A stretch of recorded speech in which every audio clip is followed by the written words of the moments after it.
नैमिषारण्यम तीर्थ में श्री सूत जी ने 88,000 सनकादि ऋषियों से कहा, अब मैं आपको कार्तिक मास की कथा विस्तार पूर्वक सुनाता हूँ, जिसका श्रवण करने से मनुष्य के सभी पाप नष्ट हो जाते हैं और अंत समय में वैकुंठ धाम की प्राप्ति होती है। श्री सूत जी ने कहा कि भगवान श्री कृष्ण से अनुमति लेकर सत्यभामा ने प्रसन्न होकर भगवान श्री कृष्ण से कहा कि हे प्रभु, मैं धन्य हुई, मेरा जन्म सफल हुआ। मुझे जैसी त्रैलोक्य सुंदरी के जन्मदाता भी धन्य है, जो मैं आपकी 16,000 रानियों में आपकी परम प्रिय पत्नी बनी। मैंने आपके साथ नारद जी को वह कल्प वृक्ष आदि पुरुष विधि पूर्वक दान में दिया, परंतु वही कल्प वृक्ष मेरे घर लहराया करता था। यह बात मृत्यु लोक में किसी स्त्री को ज्ञात नहीं है। हे त्रिलोकीनाथ, मैं आपसे कुछ पूछने की इच्छुक हूँ। आप मुझे कृपया कार्तिक महात्म्य की कथा विस्तार पूर्वक सुनाइए, जिसको सुनकर मेरा हित हो और जिसके करने से कल्प पर्यंत भी आप मुझसे विमुख न हो। श्री सूत जी आगे बोले कि सत्यभामा के ऐसे वचनों को सुनकर भगवान श्री कृष्ण हंसते हुए सत्यभामा का हाथ पकड़कर और सेवकों को वही रुकने का संकेत दिया और वे सत्यभामा को कल्प वृक्ष के नीचे ले गए और कहा, हे कांते, जो बात तुमने मुझसे पूछी है उसे सुनो। एक दिन मैंने तुम्हारी इच्छा पूर्ति के लिए गरुड़ पर सवार होकर इंद्रलोक जाकर कल्प वृक्ष मांगा।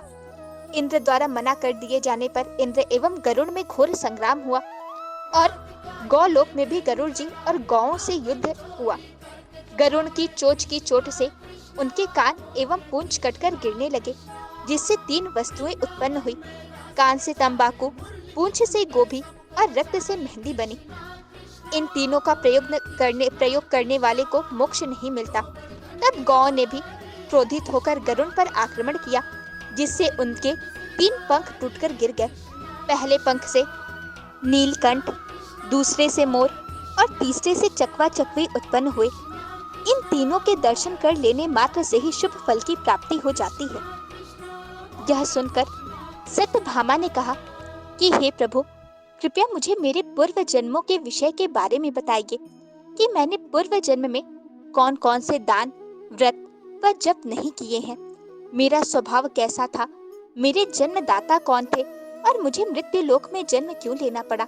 मैंने ऐसा कौन सा पुण्य कर्म किया था जिससे मैं आपकी अर्धांगिनी हुई। भगवान श्री कृष्ण ने कहा, हे प्रिय, अब मैं तुम्हारे द्वारा पूर्व जन्म में किए गए पुण्य कर्मों को विस्तार पूर्वक कहता हूँ, उसे सुनो।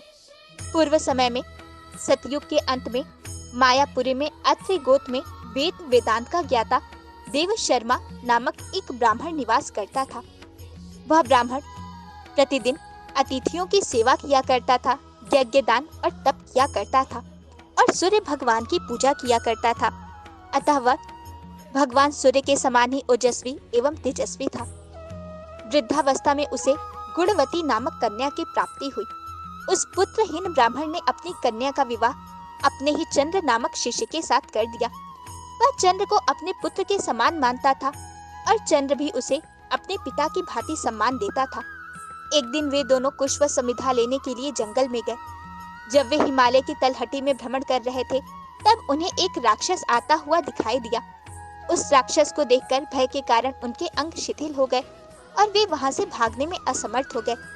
तब उस काल के समान राक्षस ने उन दोनों को मार डाला। चूंकि वे दोनों धर्मात्मा थे, अतः मेरे पार्षद उन्हें वैकुंठ लोक में ले आए।